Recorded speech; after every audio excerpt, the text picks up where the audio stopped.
Folks, he's done it again.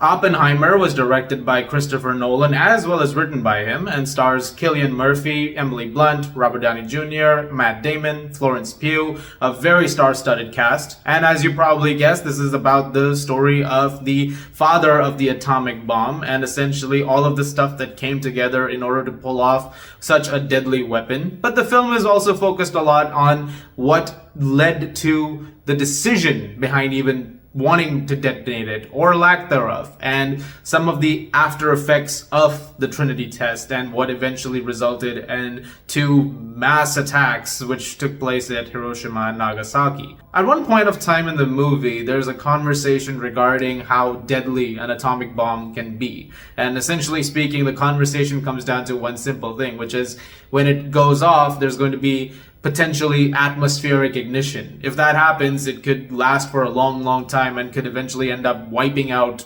everything, destroying the world even, to which the chances are supposed to be near zero.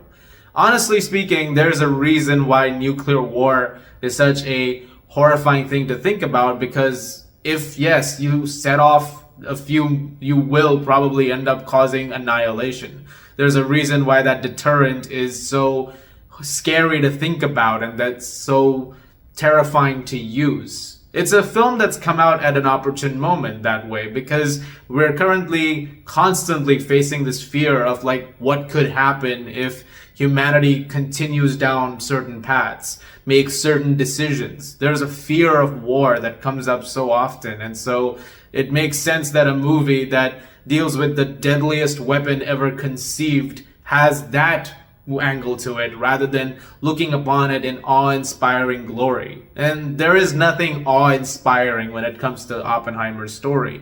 It's a story that, while you see this brilliant physicist, this great improviser that he's known as, come up with this incredible team of scientists to pull off this thing, at the end of the day, it really is about the toll that takes. And I think Nolan makes sort of his magnum opus out of this. I would even say it's maybe his best work, especially in terms of direction. I think what he's done over here in the entire 3-hour and 9-second runtime of this movie is downright phenomenal. He's definitely taken inspirations from some places, the most obvious one feeling like JFK, which was directed by Oliver Stone. There's a lot of moments in this that remind you of the filmmaking in JFK as well as some of the editing, and I wouldn't be surprised if that was a major inspiration for the homage over here. Once again, though, he uses it to just absolute seamless perfection. Nolan is a visual director in many ways. He makes sure that whatever you see on the big screen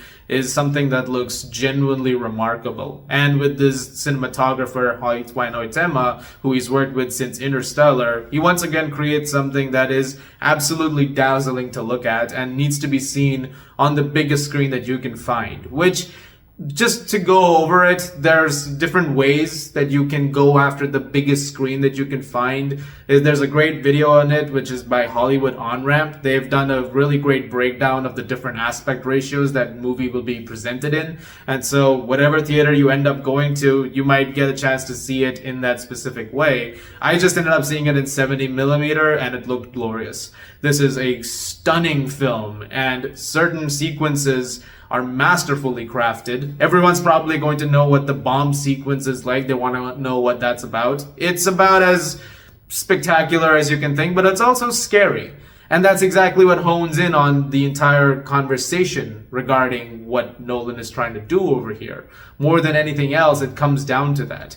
And I think everything in the movie which revolves around that spectacle is showcased as such and is written as such. As you see certain moments play out later on as well, and you see what's come of that, I think all of it, it's masterfully done, and it's very thought-provoking to watch. And it leads to some outstanding performances as well, particularly from Cillian Murphy, who, thank God, is finally a lead for Nolan. He's been in so many of his projects as a side character, and it's great to see him finally getting this limelight. I think he's a fantastic actor, and he's proven himself to be so in a lot of different projects, including Peaky Blinders. I think over here, he is giving an Oscar nomination worthy performance. He is so good in this movie, but not to be like discounted are the other supporting characters to go with it, particularly Robert Downey Jr., who gives one of his best performances to date.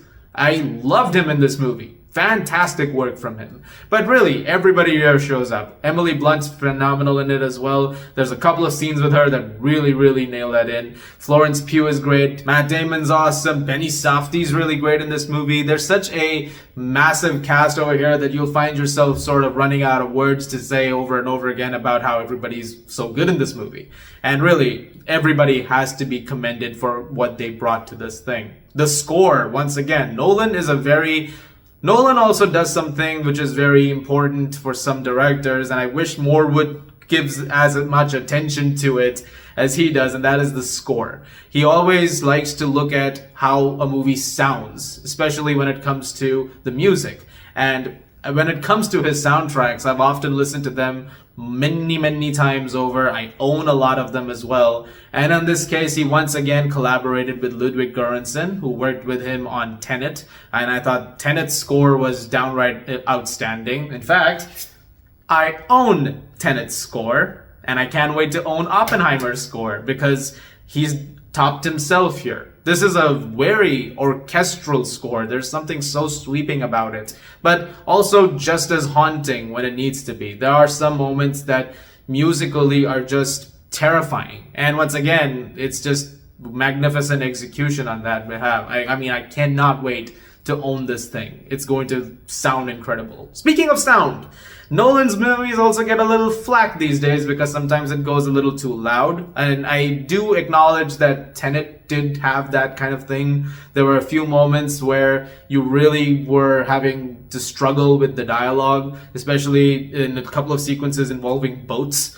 But in this movie, I didn't really have that at all. There was never a point where I didn't understand what a character was saying. I understood everything perfectly. And the sound design, especially when certain things happen, which I can assume you figured it out. It's the bomb stuff. It's fantastic. I think they've really done a very meticulous job over here. And meticulous is the word for this movie. It's all very painstakingly crafted. There is something where, you know, this is a project where you can feel like everyone really brought their best to it. And it sort of is a learning curve.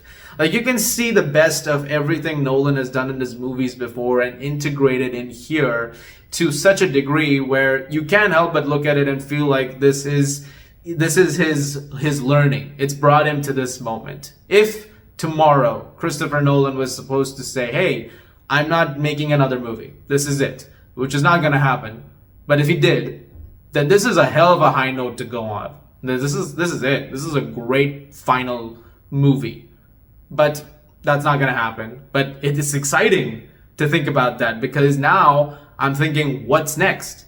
And that's the thing about most Nolan movies. Like, every time you watch something from him, the man is a visionary director, and whenever you see his movies, he has a tendency of always playing up his formula, doing things differently. But more importantly, he also has a way of making you guess, you know, what's next. And to be able to do that is really great. I know it sounds like I'm really praising the hell out of Christopher Nolan as a director, but I do really love him as a director. I think he's one of the best that we have right now. And it's nice to have, you know, podiums and platforms to talk about that sometimes. The movie will stick with you for a while, for sure. It's currently selling out in theaters this opening weekend because there's a whole thing going on about this and Barbie releasing, which I haven't seen yet as of this recording. I am going to have the review up for you guys soon. But make no mistake, either way, this is a great weekend for movies. And Oppenheimer, honestly, I think might be Nolan's best work. It's his most mature work.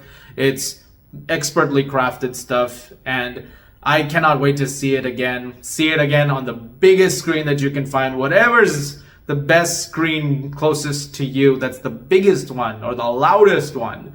That's the one that you go to. Make sure you don't skimp out on that. I'm going to give Oppenheimer a 10 out of 10. What a great year, man. What a great summer this has been. We have been having some terrific movies this year. And some of the recent ones have been absolutely amazing.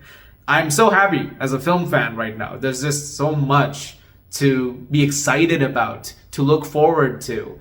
And it just continues, that list continues to grow more and more. I'm so excited for you guys to check out Oppenheimer. Let me know what you guys think about it in the comments down below, as in when you do get to see it. Are you excited for the movie? What's your favorite Nolan movie? I can't wait to hear all of your comments. Guys, thank you very much for watching. Look forward to more videos very, very soon. As always, if you like this, please do subscribe, and I'll see you guys at the movies.